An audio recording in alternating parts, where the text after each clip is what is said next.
안녕하세요. 과학으로 보는 세상씨. 오늘도 미래를 주도할 흥미로운 과학 이야기와 함께 돌아왔습니다. 아니 그게 아니라니까. 또 못 살겠구나 또. 기원 씨 왜 그래요?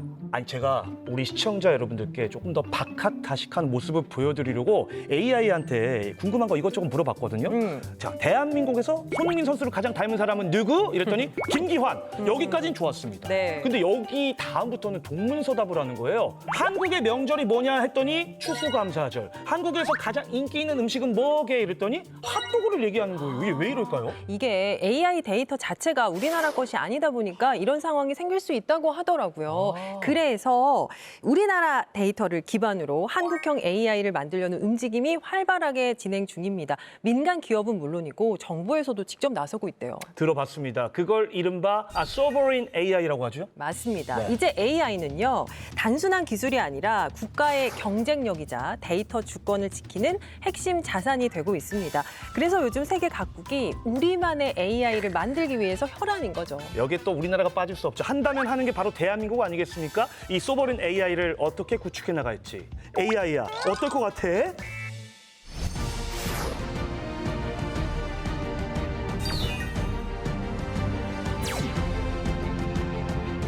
소버린 AI는 국가의 운영 전략을 AI 중심으로 재편하려는 전략입니다.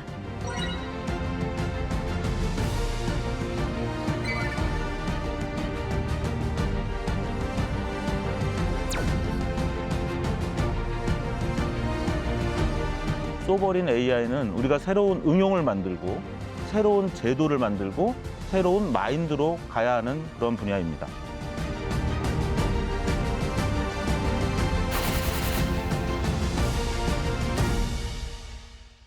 네, 오늘 과학으로 보는 세상시에서는요, 더 이상 선택이 아닌 필수가 되어버린 소버린 AI에 대해서 이야기 나눠볼까 합니다. 그에 앞서서 함께해 주실 두 분과 인사 먼저 나눠볼게요. 안녕하세요. 안녕하세요. 네, 직접 소개 부탁드릴게요. 안녕하세요. 저는 경희대학교 빅데이터 응용학과 교수이자 한국 AI 서비스학회 회장인 이경전입니다. 네? 반갑습니다. 안녕하십니까. 저는 카이스트 김재철 AI 대학원의 심현정 교수입니다. 반갑습니다. 반갑습니다. 예. 최근 정부에서는 AI 3대 강국 진입을 목표로 국가 주도의 인공지능 구축에 힘을 쏟고 있습니다. 지난 10월에는요, 미국 오픈 AI의 최고 경영자죠, 샘 올트먼을 만나서 한국형 AI 생태계 협력 방안을 논의했고요. 그보다 한 달 앞선 9월에는 대통령 직속 국가인공지능 전략위원회가 소버린 AI 구축 추진 계획을 공식 의제로 다뤘습니다. 우리 정부가 AI 주권 확보에 정말 본격적으로 나선 것 같은데요. 그렇죠. 자, 이렇게 소버린 AI의 속도를 내는 이유가 뭘까요? 일단 한국의 AI 기업이 약하다는 데서 출발하는 거죠. 한국 국민들이 국산 AI를 잘 쓰지 않잖아요. 오픈 AI에 뭐 챗GPT를 쓴다던가 엔스로픽의 클로드를 쓴다든가 이런 상황이기 때문에 결국 소버린 AI라는 것은 이제 말 그대로 인공지능 영역에서 우리가 주도권을 가져야 된다. 그렇게 되는 측면이 있고요. 그다음에 AI는 신기하게도 학습한 데이터에 따라서 다른 결과가 나올 수 있기 때문에 그렇죠. 우리가 만약 그렇게 강력한 AI를 만들 능력이 부족하다면 결국 다른 나라 중심의 어떤 이야기가 들어가 있을 수 있는 그 데이터로 학습된 AI를 우리 국민이 사용하게 되면 거기에 또 알게 모르게 영향을 받을 수 있다. 그런 면에서도 소버린 AI라는 그런 개념이 나오고 있는 것 같습니다. 네, 네. 그래서 기환 씨가 시작하면서 굉장히 네. 답답해했잖아요. 그러니까요. 이거 네네. 뭐 엉뚱한 대답을 하더라고요. 그래서 사실 이제 이 소버린 AI에서 소버린 이걸 제가 영어 사전에서 찾아보니까 자주적인 뭐 이런 뜻이 있습니다. 그래서 저는 처음에 이 소버린 AI라는 그 워딩을 딱 들었을 때는 그냥 뭐 생성형 AI를 우리 대한민국에서 자체적으로 만드는 건가 보다. 요 정도 수준에서만 이해를 했는데 그 말씀 듣고 보니까 이거는 뭐 산업 구조는 물론이고 어떤 이렇게 보면 국가 시스템 전체를 바꾼다는 듯한 느낌을 받았거든요. 맞습니까, 심 교수님? 소버린 AI는 우리 손으로 우리 기술을 우리 내부에서 만드는 것에서 넘어서서 국가의 전체적인 전략을 AI 중심으로 재편하는 것이다라고 생각을 하고 있습니다. 네. 국가 전체적인 행정 시스템 자체가 AI 기반으로 이제 좀 더 효율적으로 만들어질 수 있는 장점이 있거든요. 이게 향후에는 많은 분들이 AI 기초로 한 우리의 행정 시스템 또 우리의 법제 시스템, 우리의 의료 시스템들을 경험하시게 하시게 될 것이고 장기적으로 국가 경쟁력에도 큰 도움이 되고 그 AI 기술의 진정한 효용을 국가 시스템 국민 전반이 누릴 수 있게 되기 때문에 네. 이것은 굉장히 큰 변화라고 저는 생각을 하고 있습니다. 이제 민간 기업에서도 AI를 이제 자체적으로 개발하려고 막 여기저기서 막 열심히 노력하고 있잖아요. 좀 어떤 흐름이 보이고 있나요? 우리는 지금 이제 국가 주도를 이야기하고 있지만 기업들은 생존의 문제이기 그렇죠, 때문에 그렇죠. 몇 년 전부터 이미 굉장히 절실하게 뛰고 있었는데요. 네이버 같은 경우는 사실 이미 이제 거대 언어 모델이라고 부르는데요. LLM이라고 하는 거대 그렇죠. 언어 모델을 개발한 적이 해왔고 LG AI 연구원 같은 경우는 엑사온이라고 하는 그 멀티모달 거대 모델이 있습니다. 또 뿐만이 아니고 예를 들면 삼성 같은 이제 큰 대기업의 경우도 반도체 설계하고 공정하는 그런 부분에서 아주 특화된 모델로 만들기 위해서 굉장히 열심히 연구하고 있고요. 사실 전통의 영역이라고 알려져 있는 제조 분야에서도 AI 활용하려고 하는 시도가 상당히 활발하게 이미 진행이 되어 왔고 진짜 친근한 대기업 이름들이 많이 보이더라고요. 그러니까요. 맞습니다. 네. 예를 들면 포스코 같은 경우 그 제조 과정의 데이터를 활용해서 예지하고 보수하는 그런 AI 모델들 만들어서 실제로 업무에 활용을 했고 유통기업의 경우 뭐 롯데나 CJ, 뭐 쿠팡, 동원 이런 그룹에서도 사실 그 유통망의 효율화 등의 AI 모델들을 활용하고 있고요. 우리가 알고 있는 전통의 제조 기업들이 생각보다 AI 도입에 굉장히 절박하게 움직이고 있는 현실입니다. 신기하다. AI가 미치지 않는 곳이 없다. 그러니까요. 네, 이렇게 이해하면 될 것 같아요. 네. 또 최근에는요, 보면 정부 부처나 지자체에서도 정말 다양한 공공 AI를 구축하고 있습니다. 정부가 추진하는 이 공공 AI, 민간에서 만드는 AI와 어떤 차이가 있나요? 공공 AI가 정말 중요하죠. 먼저 공공 AI는 AI 기업의 어떤 첫 수요처가 될 수 있습니다. 기존의 기업들은 AI 서비스가 좀 더 검증되고 나서 도입하기를 바라겠죠. 하지만 정부와 국가는 뭔가 국민의 세금으로 공공 AI를 먼저 개발해서 그것을 우리나라 AI 기업들이 개발하면서 기술을 쌓을 수 있겠죠. 네. 예를 들면 김대중 정부도 상당히 우리나라가 전자정부위원회를 설치해서 굉장히 전자정부 세계 1위를 하지 않았습니까? 그렇게 되면 IT 기업들이 그렇게 전자정부 서비스를 만들고 그것을 가지고 세계적으로 갈 수 있는 거죠. 또 노무현 대통령은 본인이 개발한 특허 이지원이라는 시스템을 만들었죠. 그래서 하급 공무원이 어떤 기한을 할 때부터 네. 그 상급자가 결제하고 나중에 장관이 결제할 때까지 그 프로세스를 다 대통령이 한눈으로 볼 수 있는 시스템입니다. 그럼 누가 일을 안 하고 쉬고 있는지 결제를 미루고 있는지를 네네. 대통령이 다 볼 수 있기 때문에 공무원분들이 최대한 정책에 대한 재고를 남기지 않고 열심히 일하는 거죠. 이거 그래서- 기업 사장님들이 탐낼 것 같은 그러게요. 시스템인데. 네. 네, 그런 것들이 가고 있고 그래서 이번 정부에서는 애자일 AI 정부가 되면 좋지 않을까. 그래서 시민과 국민들 그다음에 세계의 어떠한 동향에 민첩하게 반응하는 민첩성을 가짐으로써 그것을 AI가 도와주는 그런 정부가 되면 좋을 것 같습니다. 네, 국민을 위해 작동하는 AI라는 설명이 와 닿았는데요. 공공 AI가 이제 막 도입되는 단계라고 생각하기 쉽지만 이미 여러 분야에서 미래형 서비스로 자리 잡고 있습니다. 특히나 국민의 삶과 안전을 지키는 핵심 영역에서 우리나라가 세계 최초로 공공 AI를 적용한 분야가 있다고 하네요. 최근 정부가 주도하는 AI 바람이 확산하면서 이를 공공기관에도 적용하는 이른바 공공 AI가 대폭 확산되고 있습니다. 어우.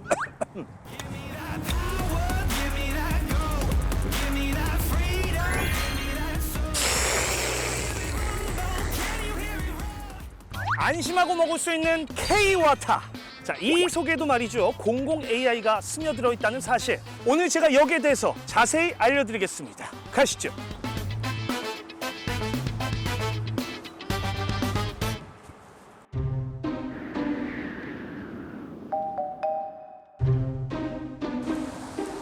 진짜 넓고 엄청 깨끗해요.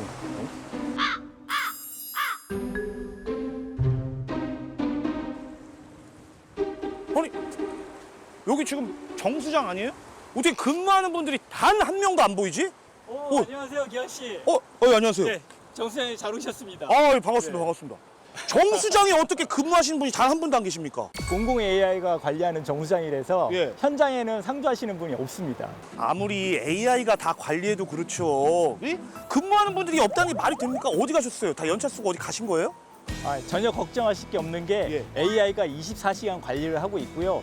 모든 공정이 자율 운영되고 있습니다. 그래서 근무하시는 분들은 다 중앙 제어실에 계신데 같이 한번 가서 보실까요? 아, 그럼 공공 AI가 이 물 관리를 어떻게 하는지 그 제어실에서 볼 수 있다고요? 가보시죠. 출발. 네, 가시죠.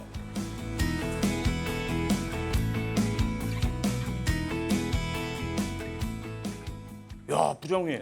여기가 우리 국민들의 생명수를 책임지는 그 관리장인가요? 네, 맞습니다. 중앙 제어실입니다. 공공 AI가 모든 정수 처리 공정을 관리 감독하는 데가 바로 여기 중앙 제어실입니다. AI 정수장은 마치 그 자율운영 자동차와 같이 AI 기술을 활용해 가지고 모든 공정이 자율운영되는 시스템을 말하고요.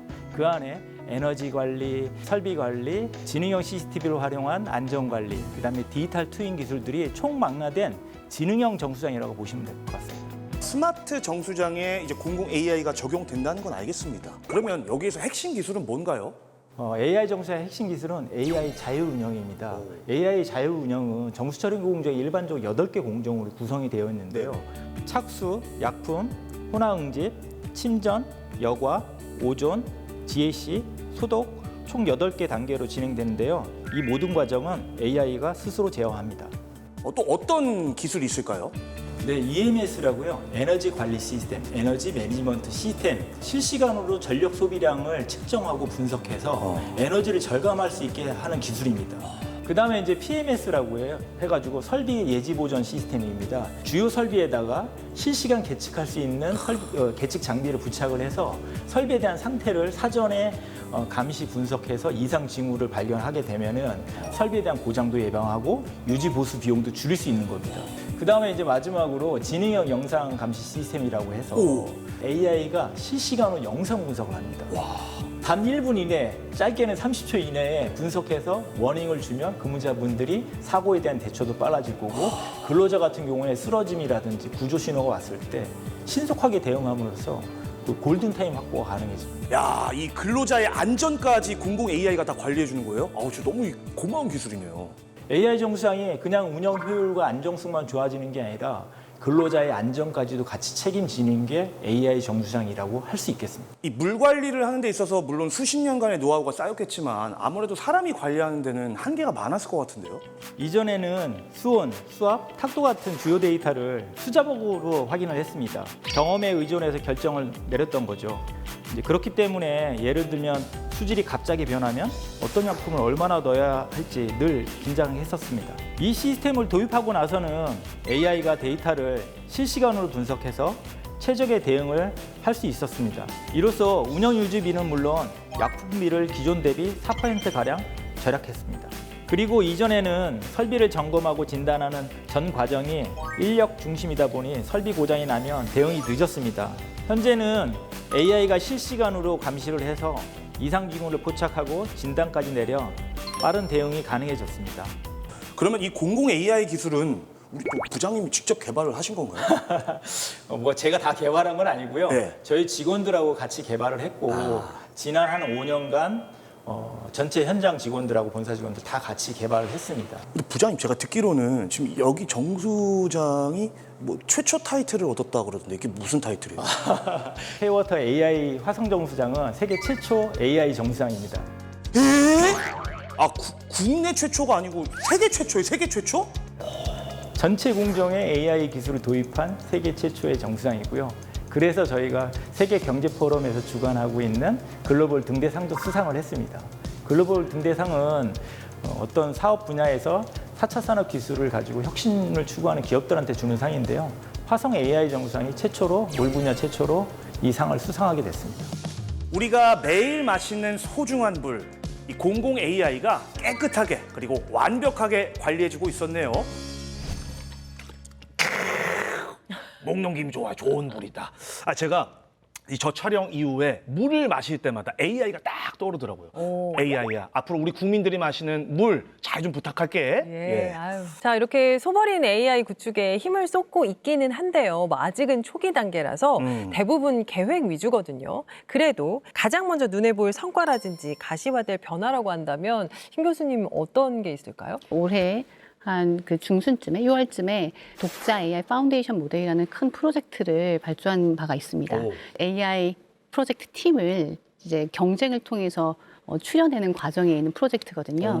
그래서 이 프로젝트에 굉장히 많은 그 컨소시엄들이 예. 출전을 했고요. 뽑힌 5개의 이제 컨소시엄은 네이버와 SKT 그리고 LG AI 연구원, NC AI 네. 그리고 마지막이 업스테이지입니다. 그래서 이 5개의 회사가 각기 지금 각자의 전략으로 AI 독자 무제를 만들 것이고 이것이 2027년도쯤에 이제 최종 2팀이 선발된다고 합니다. 그럼 이제 많은 국민분들께서 실제로 우리나라에서 공인된 독자 파운데이션 모델이 어떤 수준인지 경험해 보실 수 있을 것 같습니다. 2027년 엄청 기대가 기다려집니다. 되네요. 예. 그럼 결국에는 이 소버린 AI를 구축하기 위해서는 많은 기술들이 필요할 텐데, 자, 그 중에서 핵심 기술이라고 하면 뭐가 있을까요, 이 교수님? 올해 8월에 GPT-5가 나왔는데 IQ가 148이에요. 저보다 조금 낮은 것 같은데. 근데 저보다도 좀 낮습니다. 근데 그다음에 박사학위자 수준입니다. 근데 박사학위가 몇 개일까요? 몇 개냐고요? 네, 그 GPT-5가 뭐 수백 개죠. 그쵸. 경제학, 물리학, 화학, 네. 국문학, 영문학, 사회학, 역사. 그래서 오늘 현재 세계 최고의 AI 수준이 IQ 148에 박사학위 수백 개 가진 AI가 이미 나왔다. 그러면 교수님보다 조금 더 IQ는 낮지만 박사 박사학위는 학위는 뭐- 훨씬 많네요. 그렇죠. 제가 박사학위가 1.5개 정도 되거든요. 네, 근데 하나는 수료를 했어요. 제가. 네네네. 근데 경영과학은 박사를 하고 행정학은 박사 수료를 했는데 그래서 네. 1.5개 정도인데 네.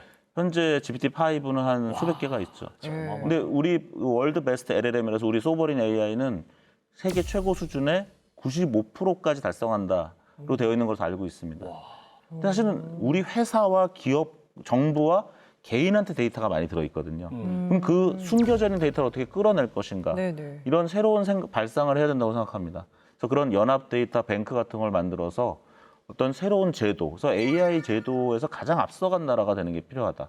단순히 어떤 데이터가 많아야 된다, 컴퓨팅이 좋아야 된다, 반도체가 좋아야 된다는 건 사실은 3년 전 얘기예요. 올해 말에 그락5가 혹시 나올 수 있고요. 올해 우리가 관전해야 될 것이 그락5가 얼마나 수준이 될 것이냐. GPT-5보다 정말 점핑할 거냐. 그래서 한국이 이제 소버린 AI 2027년 말에 과연 95% 정도 되는 거를 확보할 수 있고, 저는 한 105% 확보하기를 바라는데 이제 그런 부분이 남아 있고, 전 세계 사람들이 쓸 수 있는 보편적 AI를 강력하게 만들 때 해외 자본도 투자가 들어올 것입니다.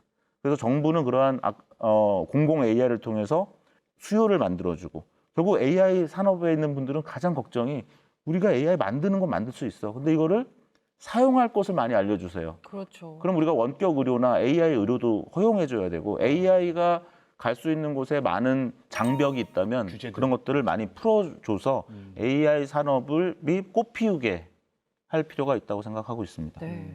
자, 그러면 이런 소버린 AI를 구축하기 위한 핵심 기술들이 수준이 지금 어느 정도까지 와 있나요? 사실 인프라는 여전히 우리는 좀 열세인 상황인 것은 맞습니다. 왜 인프라 측면에서 우리가 충분히 뭐 독자형 파운데이션 모델을 수십 개 개발할 수 있는 수준이냐 했을 때 그런 상황은 아직 아니라고 보여지고요. 다만 그럼에도 불구하고 저희가 되게 강점이 있다라고 말씀드릴 수 있는 부분에 첫 번째는 저희는 그래도 좋은 인력풀을 갖고 있다고 생각합니다.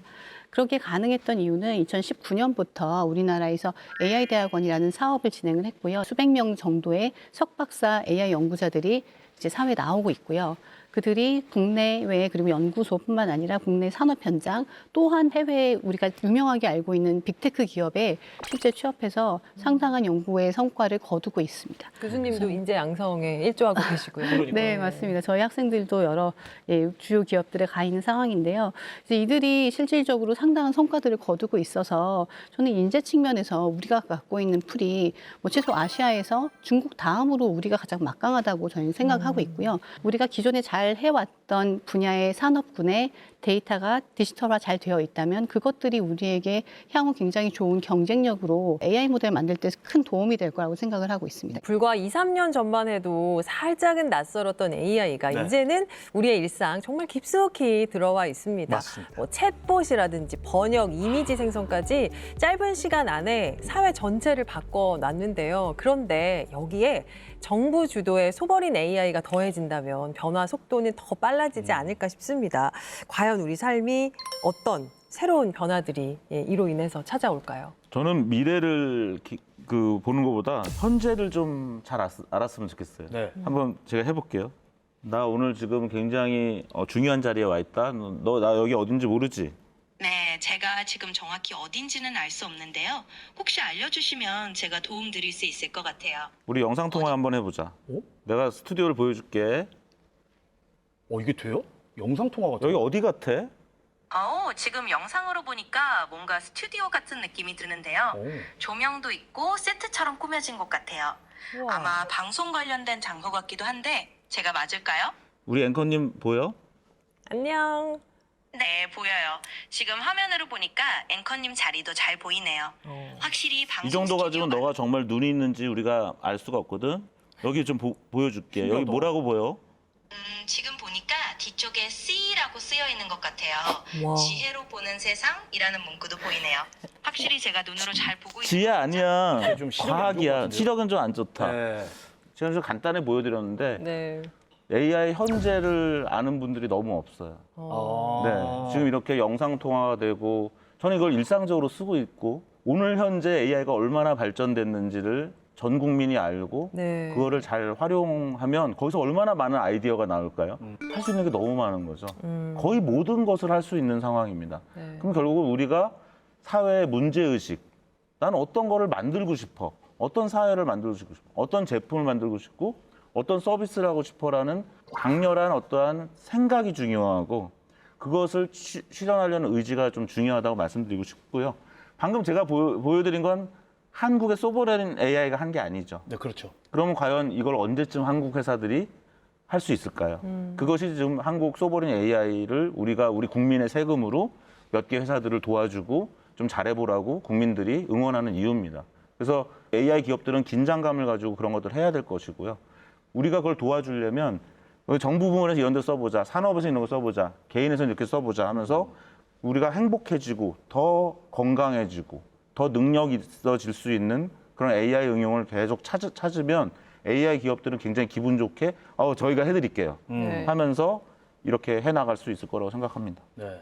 그 미래의 변화도 결국에는 교수님 말씀처럼 지금 현재가 모여서 또 그렇죠. 만들어지는 네. 거겠죠.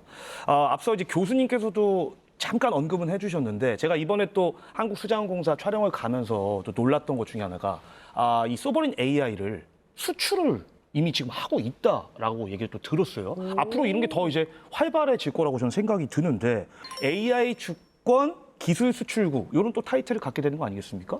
이거 굉장히 좀 경이로운 얘기인 것 같아요. 지금 현재 AI 패권국은 여전히 미국과 중국입니다. 그렇죠. 네.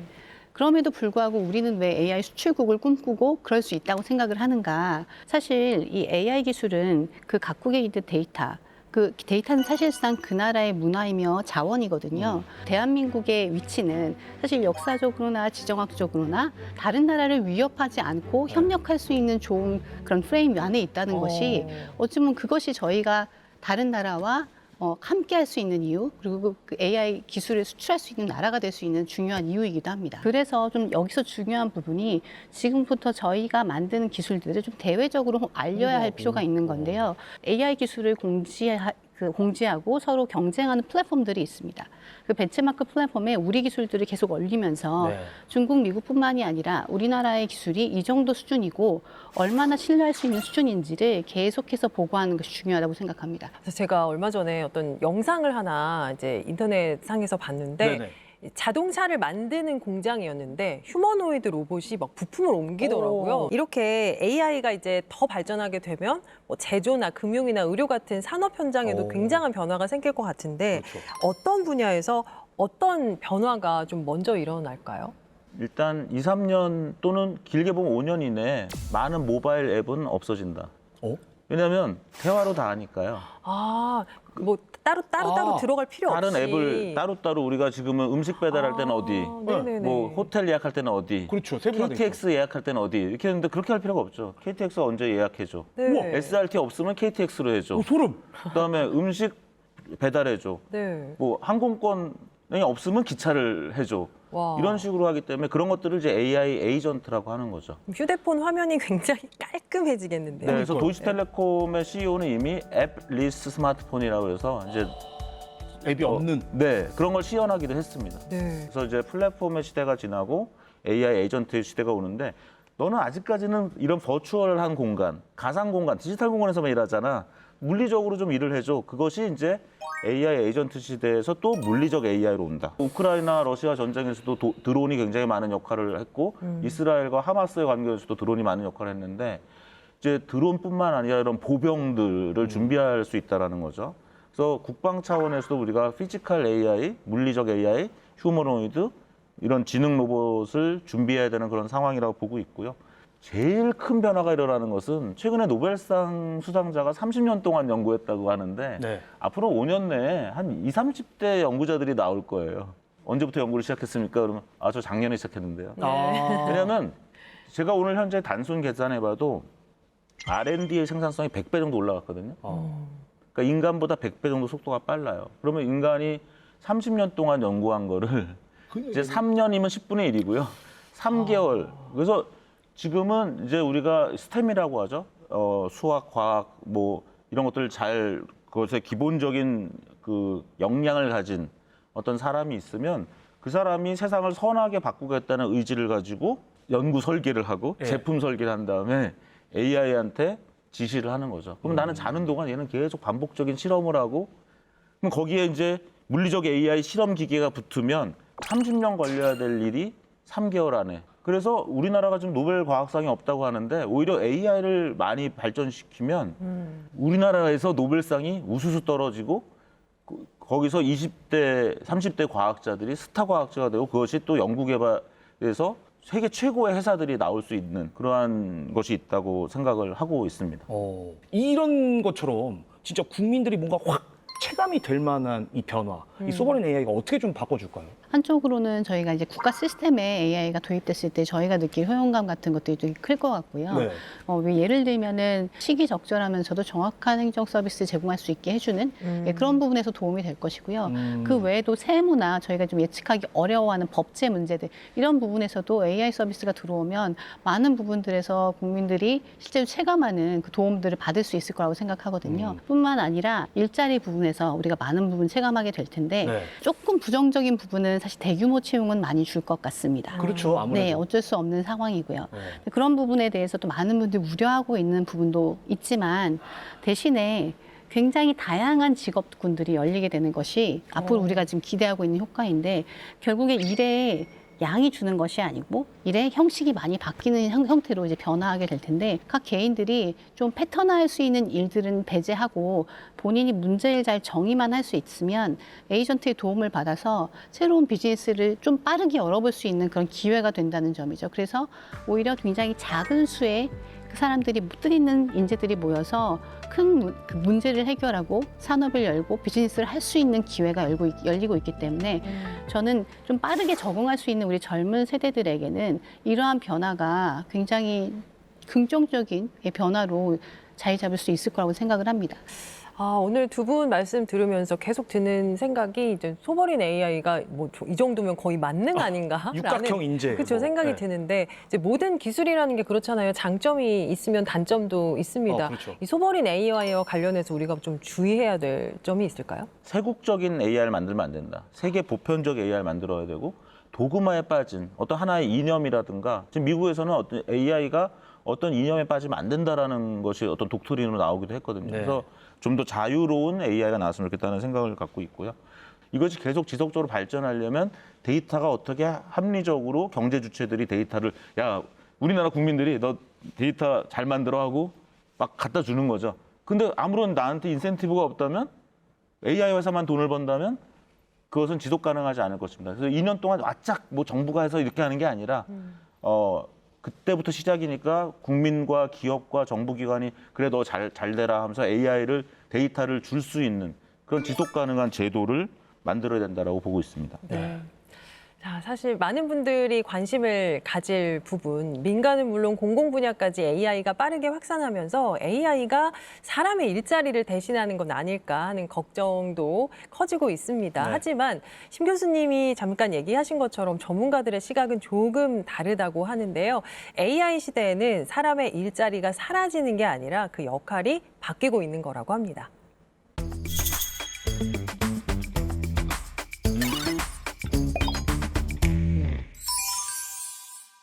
AI는 지금 인간의 일을 빼앗는 것이 아니라 일의 본질을 다시 묻고 있습니다. OECD는 앞으로 5년 안에 전체 직무의 25%가 재편될 것으로 전망했습니다. 하지만 이는 사라지는 일보다 새롭게 설계되는 일의 비율이 더 높다는 의미이기도 합니다. 카메라의 발명이 화가를 없앤 것이 아니라 사진 작가와 영상 산업을 만든 것처럼 AI의 등장 역시 노동의 재조합을 촉발하고 있습니다. AI는 인간보다 빠르고 정확하게 일하지만 동시에 인간의 창의성과 감성을 증폭시키는 도구이기도 합니다. 샘 알트먼은 이것을 온화한 특이점이다 라고 표현했습니다. AI는 인간을 대체하기보다 인간의 지능을 증강합니다. 문단을 대신 써주는 AI에 놀라다가 곧 한 편의 책을 함께 쓰고 진단을 돕던 AI가 치료까지 제안하는 시대가 오는 것이죠. 이렇게 놀라움은 일상이 되고 일상은 곧 기본값이 됩니다. 이제 중요한 것은 AI가 무엇을 할 수 있느냐가 아니라 AI와 함께 나는 무엇을 할 수 있는가입니다. AI를 잘 다루는 사람, 즉 AI 능숙자가 매년 3% 정도밖에 늘고 있지 않다고 생각하고 있습니다. AI를 다룰 줄 아는 개인과 그렇지 못한 개인, 조직, 나라는 시간이 갈수록 더 큰 격차를 보이게 될 것입니다. 카메라가 발명되었을 때 부자가 된 사람은 누구였을까요? 화가가 사진사로 변신해서 돈을 벌었고요. 필름을 만들고 인화지를 공급한 사람, 그리고 새로운 컨텐츠를 기획한 사람들이었습니다. AI도 마찬가지입니다. AI는 새로운 수요를 창출하는 블루 오션 효과를 일으킵니다.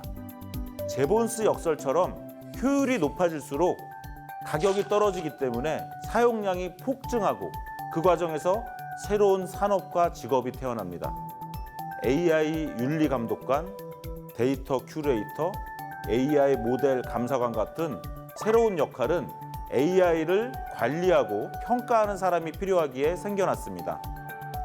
AI 전문 변호사, AI 트레이너, 프롬프트 엔지니어 이런 직업들이 AI가 만든 문제를 해결하거나 AI의 성능을 인간화하는 역할로 떠오르고 있습니다. 유튜버가 영상을 만들듯 이제는 GPT를 가꾸는 사람, 챗봇을 만드는 사람이 생깁니다. 새로운 컨텐츠와 서비스를 만드는 일이 곧 AI 시대의 노동입니다. 그림을 그리던 화가는 사진 작가로 변했고, 마부는 운전사로, 주막의 주모는 숙박업자로, 탐험가는 이제 관광객이 되었습니다. AI는 일자리를 없애지 않습니다. 일을 재정의할 것입니다. AI가 도입되면 단순 유통이나 중개만 하던 직업은 오히려 사라질 수 있겠지만 고객의 경험을 창조하고 고객의 감정을 잘 다루는 일은 오히려 더 가치가 커질 것입니다. AI가 대신하기 어려운 감성적 판단, 종합적인 판단, 인간적 관계, 문화적 맥락이 결합한 일이 바로 그것입니다. 전화 교환수와 비디오 대여점은 사라졌지만 큐레이션하고 커뮤니티를 만드는 사람들은 살아남았습니다. 우리가 음악을 쉽게 들을 수 있지만 여전히 LP바, 음악 술집에 가서 그런 것들이 다시 유행하는 이유는 단순히 음악이 아니라 함께 듣는 경험을 팔기 때문입니다. 만약 당신의 일이 AI에 먼저 대체될 것 같다면 그것은 행운일 수 있습니다. 왜냐하면 가장 먼저 AI의 주인이 될 기회를 잡을 수 있기 때문입니다. AI는 인간의 적이 아니라 인간의 확장 도구입니다. AI를 두려워하기보다 AI와 협력하는 새로운 역할을 설계해야 합니다. 이제 중요한 질문은 단 하나입니다. AI가 나의 일을 대신하게 될까가 아니라 AI 덕분에 나는 어떤 새로운 일을 시작할 수 있을까? 그것이 바로 AI 일자리 지형도의 핵심이며 사람이 사라지는 것이 아니라 사람의 역할이 새롭게 태어나는 이유입니다. 결국 AI는 나를 위협하는 존재가 아니라 내가 AI를 얼마나 잘 다루느냐, 이게 중요한 포인트였네요. 맞아요. 저도 사실은 좀 AI에 대한 오해가 있었는데 공부를 더 많이 해야겠다는 생각을 하게 됩니다. 그러니까요. 저도 역시나 AI에 대해서 조금 더 다가갈 수 있게 공부를 좀 앞으로 해볼 생각입니다. 네. 자, 사실 이 소버린 AI가 우리나라만의 화두가 아니죠. 그렇죠. 세계 각국에서도 저마다 소버린 AI를 구축하기 위해서 정말 총력전을 펼치고 있습니다. 네. 이 중에서 가장 선두에 서 있는 거 역시 미국이겠죠? 미국에서는 소버린 AI라는 개념 자체가 좀 불필요할 정도로 오픈 AI와 같은 사실 그 전에 구글이 워낙에 막대한 양의 데이터와 이 막대한 양의 연산 자원을 그리고 또 막대한 인재들을 전 세계에서 끌어들이고 있고 그것으로 이때까지 이제 구축한 모델이 워낙 막강한 상황이니까요. 그들의 생태계는 사실 민간 기업이 이끄는 생태계라고 볼 수 있습니다. 서로가 서로를 지원하고 투자하면서 엄청난 그 연산 자원까지 계속 확보하면서 지금 앞으로 나아가고 있습니다. 중국을 또 빼놓을 수가 없을 것 같은데 중국은 현재 어떤 수준에 있죠? 중국은 일단 AI에서 뭐 미국과 더불어서 세계 2강이죠. 네. 중국은 되게 국가가 주도할 거라고 생각하는데 중국은 2021년에 2030년에 AI 세계 1위가 되겠다는 목표를 잡았어요. 2030년 이제 5년밖에 안 남았는데 그러네요. 이제 상당히 근접해 있는 거고요. 또 하나는 제가 2000년대 초반에 중국의 뭐 절강대학이나 이런 데 가보면 이미 대학들이 미국식 개혁을 했어요. 성과주의죠. 우리나라 그걸 오히려 벤치마킹하고 있어. 우리나라 이번에 그 소버린 AI 5개 업체 해가지고 계속 하나씩 떨어뜨리잖아요. 네. 중국이 그렇게 하는 거거든요. 그래서 뭐든지 경쟁이 있어야 열심히 합니다. 그래서 중국도 여러 AI 회사를 해놓고 잘 못하면 솎아내고 계속 그다음에 중국의 인터넷 비즈니스나 중국의 AI 비즈니스 모두 정말 한국과는 비교할 수 정도로 경쟁합니다, 기업들이. 그래요. 네. 그 정도의 극심한 경쟁을 통해서 살아남은 회사들이 네. 국제적 경쟁력을 갖게 되는 거죠. 그래서 중국을 단순히 국가 주도의 어떠한 기획과 정책, 자금 지원으로만 해석하는 것은 좀 곤란하다 이렇게 말씀드릴 수 있겠습니다. 네. 네. 이제 유럽 쪽도 저는 궁금하더라고요. 뭐 데이터 주권, 소버린 AI에 대한 개념을 처음 등장시킨 게 유럽이라고 그렇게 들었어요. 소버린 AI 구축에 대한 준비가 좀 그래도 상당 부분 와 있지 않을까 싶은데요. 네, 맞습니다. 사실 말씀하신 것처럼 소버린 AI라는 그런 컨셉들을 유럽에서 처음 제창을 했었고요. 그래서 유럽의 경우는 어떻게 하면 신뢰성과 그리고 투명성과 안전성을 확보할 것인가, 또 데이터의 주권을 확보할 것인가 이런 부분들을 여러 가지 법제와 규범을 통해서 먼저 확보를 하고 있습니다. 그에 반해서 유럽을 대표할 만한 막강한 AI 모델이 좀 부재하다는 그런 부분에 있어서 이제 일각에서는 규제를 가지고 약간 기술적인 열쇠를 보강하려고 하는 거 아니냐라는 그런 비판도 받고 있는 게 사실이긴 합니다. 이렇게 한국형 소버린 AI 글로벌 협력 속에서 새 표준을 만드는 그런 움직임들을 보이고 있는데요. 네. 앞으로 세계 속에서 우리 한국형 모델 어떤 역할을 하게 될까요? 네, 저는 일단 우리가 갖고 있는 좀 차별성에 좀 집중해야 될 필요가 있는 것 같습니다. 우리는 산업형 AI를 좀 잘 구축할 수 있는 그런 형태의 나라라고 생각합니다. 우리 제조 라인이 명확히 살아있고 동시에 AI 인프라를 가지고 있고 실제로 인력과 역량이 있는 나라입니다.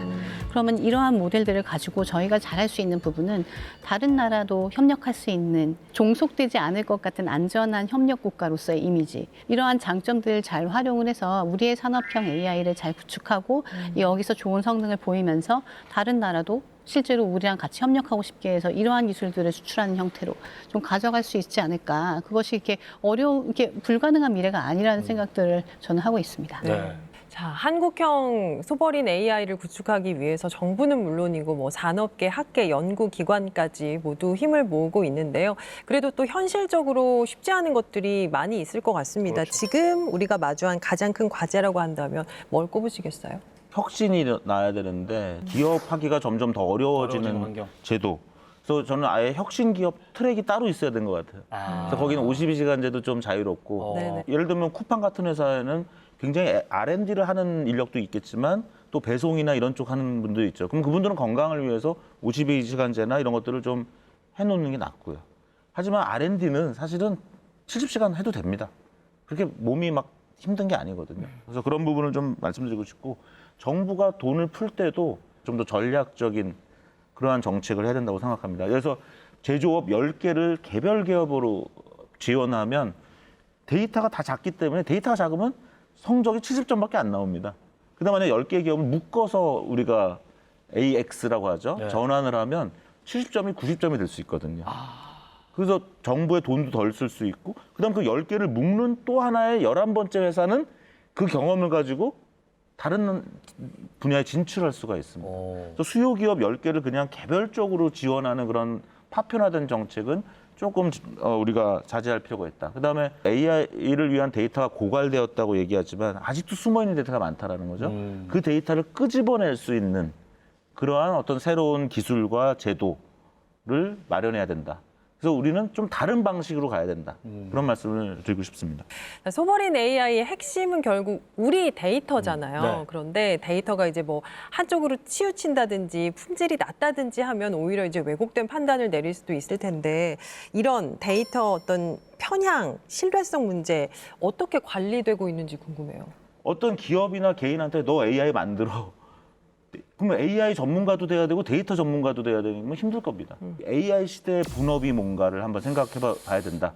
데이터를 가진 사람, 또 AI를 만들고 싶어 하는 사람, 네. AI를 또 만들어서 뭔가 서비스하려는 사람, 유통하려는 사람, 이런 사람들이 어떻게 분업하게 해서 서로가 더 열심히 하는 것이 서로에게 도움이 될 것인가.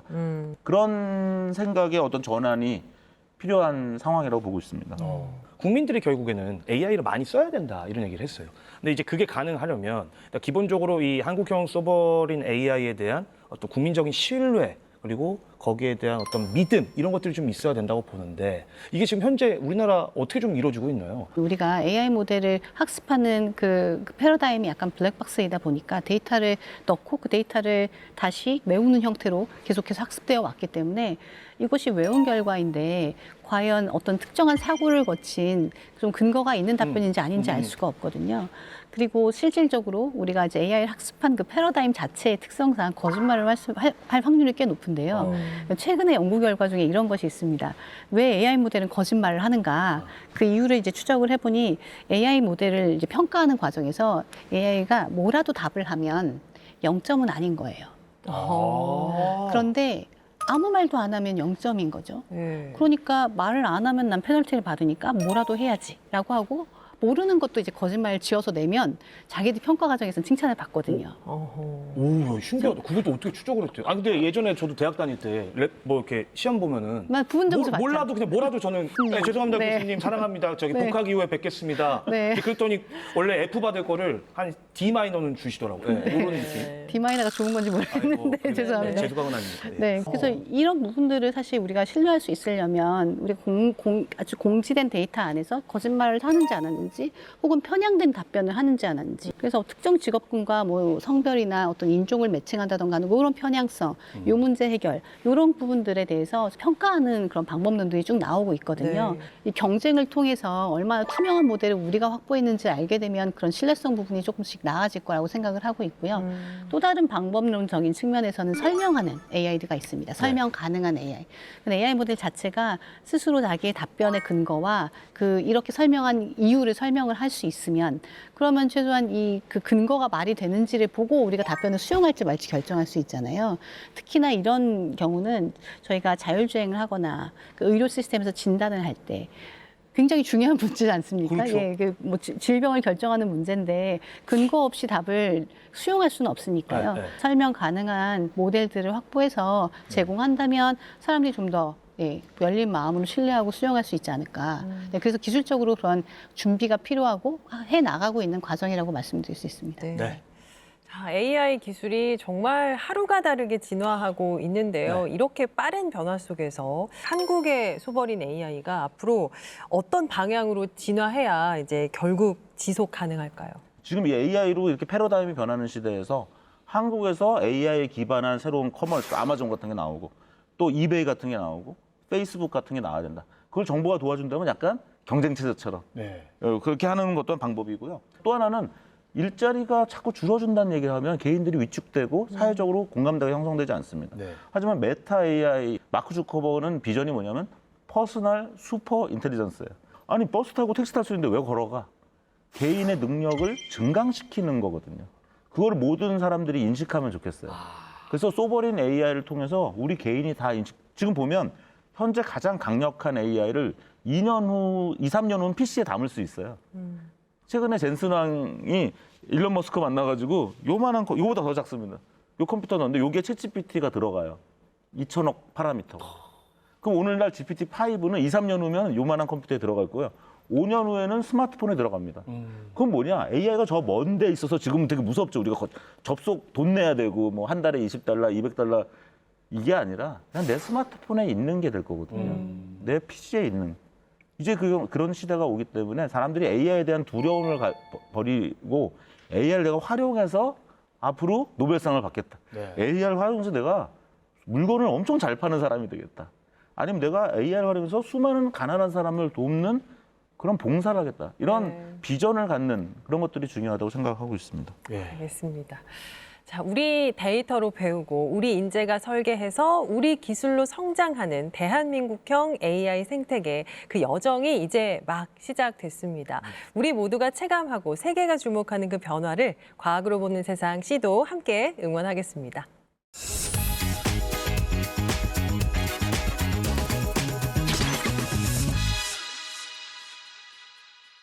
세상의 모든 과학을 파헤치는 과학을 가장 사랑하는 나 김기환. 나만 믿고 보시라. 그렇다면 이 세상의 모든 과학을 이해할 수 있으리니 김기환의 과학 이수다. 역사를 잊은 민족에게 미래는 없다. 총칼이 아닌 이 데이터와 알고리즘으로 싸우는 시대. 이제 AI가 우리의 주권을 대신 지켜야 할 때입니다. 한번 상상해 보세요. AI가 이렇게 답한다면요. 독도는 일본 땅, 한복은 중국 전통 의상, 김치는 파오차이의 한 종류, 태권도는 일본 가라데에서 유래. 이게 단순한 오류일까요? 아닙니다. 세계 곳곳의 데이터가 아무 기준 없이 뒤섞인 채로 학습되면 AI는 다른 나라의 시선으로 세상을 해석하게 됩니다. 자, 그렇다면 그 AI가 내리는 결론은 더 이상 우리의 진실이 아닙니다. AI 시대의 식민지는 무력으로 만들어지지 않습니다. 이 데이터와 알고리즘이 남의 손에 있을 때 우리의 정체성과 사고방식이 지배당하는 거죠. 그래서 소버린 AI는 선택이 아닌 국가 생존의 문제입니다. 우리의 언어로, 우리의 역사로, 우리의 데이터로 배우는 인공지능. 이것이 바로 K 정체성을 지키는 과학의 방패 소버린 AI입니다. 우리 민족의 자주성을 지키는 새로운 독립운동, 이름하여 AI 독립. 지금까지 과학을 가장 사랑하는 남자 김기환의 과학 이수다였습니다. 네, 과학으로 보는 세상시 오늘은 새로운 국가 성장 동력으로 주목받고 있는 소버린 AI에 대해서 이야기 나눠봤습니다. 으라차차차 으짜차. 우리 소버린 AI가 구축이 아주 탄탄하게 잘 되려면 방금 이렇게 대한민국 두루두루 모든 구성원들이 힘을 모아야 될 것 같습니다. 저도 한번 힘을 보태보려고 영차. 예. 네, 기환 씨의 힘에 보태서 저도 조금 힘을 한번 보태보겠습니다. 네. 자, 두 분 오늘 어떠셨는지 궁금하네요.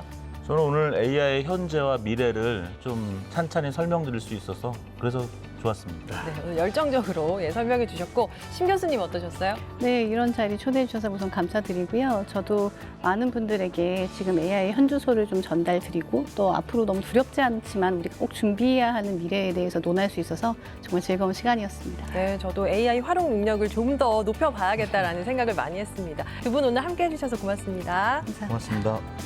네, 저희는 다음 시간에도 흥미로운 과학 이야기 가지고 찾아오겠습니다. 과학이 보인다. 과학이 즐거워진다. 스치기만 해도 당신 과학 전문가. 과학으로 보는 세상. See.